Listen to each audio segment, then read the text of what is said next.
So for many people, their greatest asset is their retirement plan. It's also their greatest expense.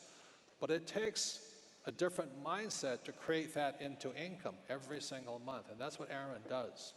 So I really want a big round of applause for Erin, because she's a very brave financial planner. A big hand for her. Thank you. Thanks.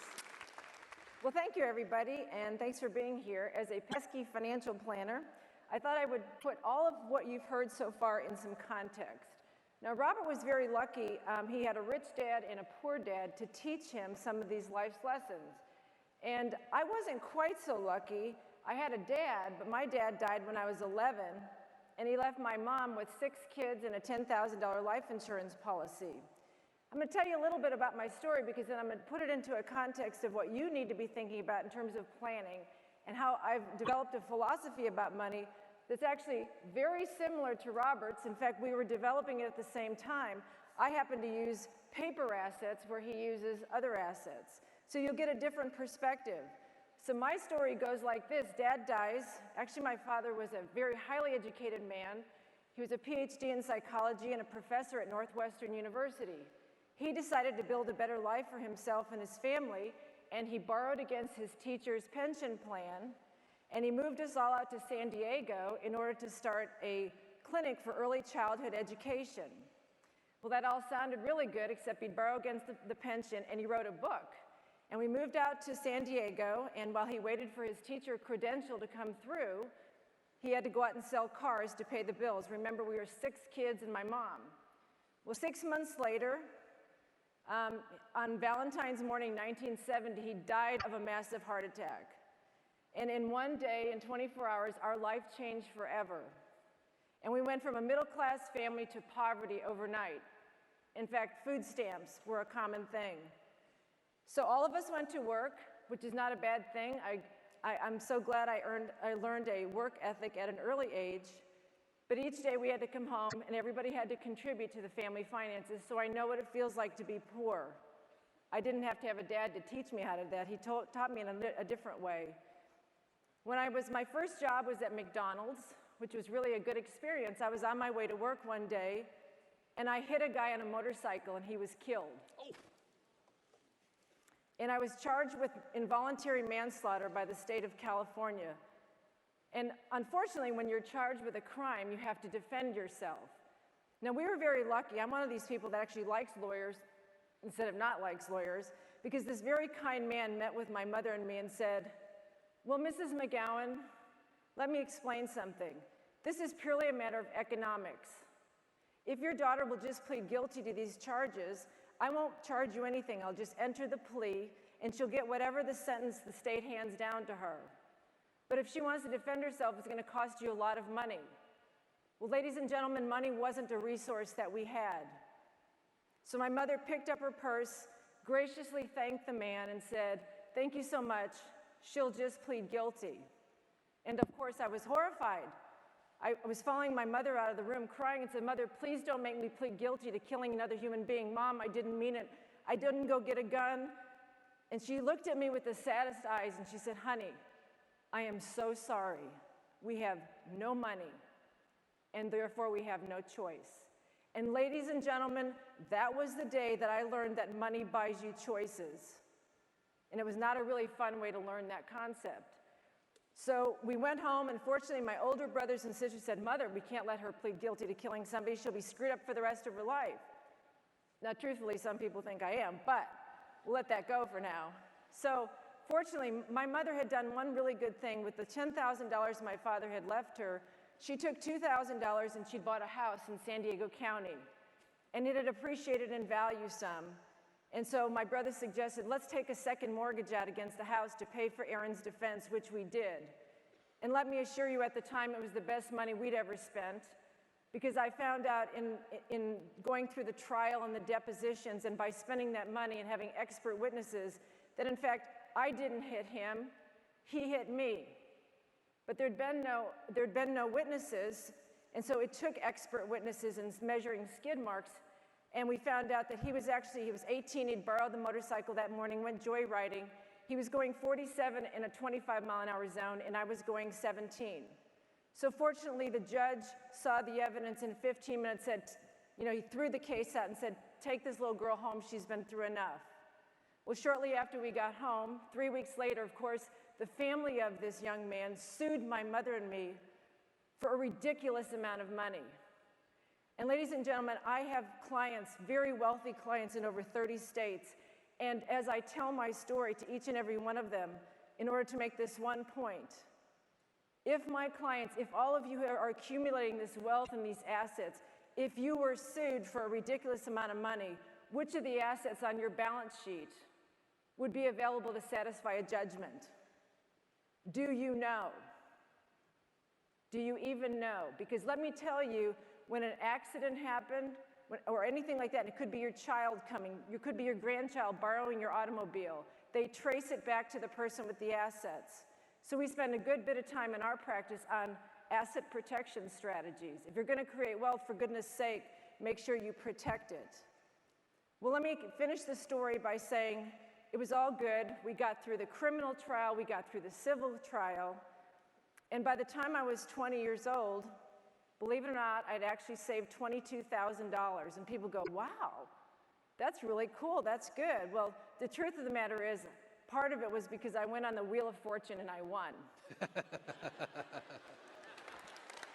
Anyway, I was trying to be very ingenious. I was engaged to my beloved, and of course I'm the bride, I have to pay for the wedding. How am I gonna pay for it? So I heard they were doing tryouts, so I went and I got on and I won. So it felt like the big black cloud had lifted, and finally I was gonna get my way, and it was gonna come, things were gonna move in my direction. Well, I took $3,000 of the 22 and I bought a condo in San Diego County when I was 20 years old. I got up with a partner and I wanted to own my first piece of real estate by myself before we got married. And that investment actually worked out pretty well. I took the other $19,000 and I gave it to a stockbroker, and he lost all of it for me in a very short period of time. So needless to say, by the time I was 22, I had learned an awful lot about money, on what it does, how important it is to be wise with your money, and I've spent the last 30 years coming up with a framework of what I believe about money. I've tried a lot of things. I really do believe I know what works and I know what doesn't work, and I can endorse Robert's theory. I just handle it a different way. Here's my philosophy about money, and then I'll let you jump in and ask me all the questions you want. But my philosophy about money is this. All of us at some point in time, we have a dream. We have a dream about how we want to live our future. I call it our preferred future. And as I've worked with clients over the last 20 plus years professionally, I noticed that we want our dream to go from here to here in a straight line, but life doesn't work out that way, believe me. Trust me, I know that. Strange things happen. You go to work and you get a job and you get divorced and you have kids and problems happen, but here you are. And today, this is where you find yourself. Here you are. And the decisions you make about your money will impact not only the rest of your life, but your ability to leave a legacy and teach lessons and be the rich dad of your family. And so one thing I've noticed, we have very, very wealthy clients all over the country, and some of them have boats and hangars and yachts and airplanes, but the one common factor among all people is that their life, everybody has monthly bills. They have monthly cash flow needs. Their lifestyle requires cash flow. And so what we do in our practice, we actually have broken it down. I stay pretty agnostic about the types of investments we work with, but I separate money into two pools of capital. One we call lifestyle money, lifestyle investments, and the other is very simply non-lifestyle. In order for something to be considered a lifestyle investment, here are the criteria that we've developed over the last 15 years. That investment, that place I'm going to put my dollars, it must produce an income now or in the future. I may not need it now, but I want to be able to turn it on or off at will. That income must have one of these words associated with it. That income must either be safe or predictable or guaranteed. I like those words.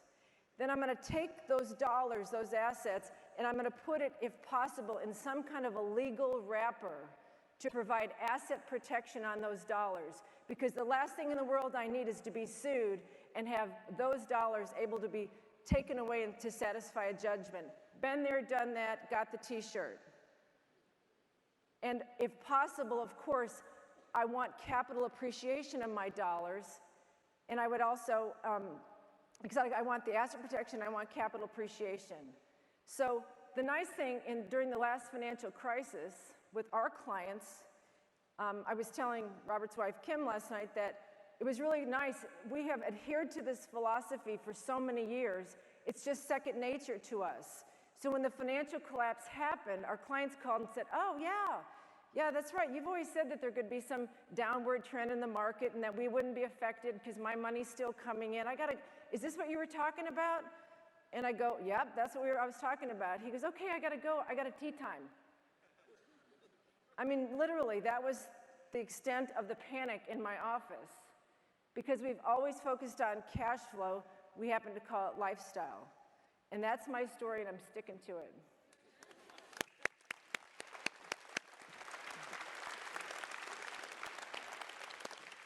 We have a common friend. Her name is Kathy Heasley. And Kathy says when you meet Erin, you'll fall in love with her, and I already have. As you can tell, like I said, there's 4 asset classes, and it has nothing to do with the asset. Mm-hmm. It has to do with your partners. It has to do with people. And this is a passion for you, isn't it? Yeah, you might say that. And that's, so my only question for you is, you want to write a book for me on this whole thing? Well, I am writing a book. I would love to have her under the Rich Dad umbrella, because all we are is a brand. Yeah. But we've really got to have more people who are doing it for more than the money. Yeah. And it is her, I just sense it. She's a great speaker. She's beautiful. But it is her passion that I am thrilled with. And I'm honored to be on the stage with you. Oh, thank you. I'm honored to be with you, too. And come see me in Frisco 7 at the breakout sessions. Yes, please you'll learn talk a lot to her. more. Because what you're looking for in life are partners. That's what you're looking for. And they come and they go, and they have good ones and bad ones, and we all change. But ultimately in life, it comes down to people, not the asset, right? Right. That's ultimately it. So I'm very impressed. I'll tell Kathy I am impressed. Thank you. Tell her I said hello. She's fantastic. So please give her a big hand for me. Thank you. Thank you. You're fantastic. You're fantastic.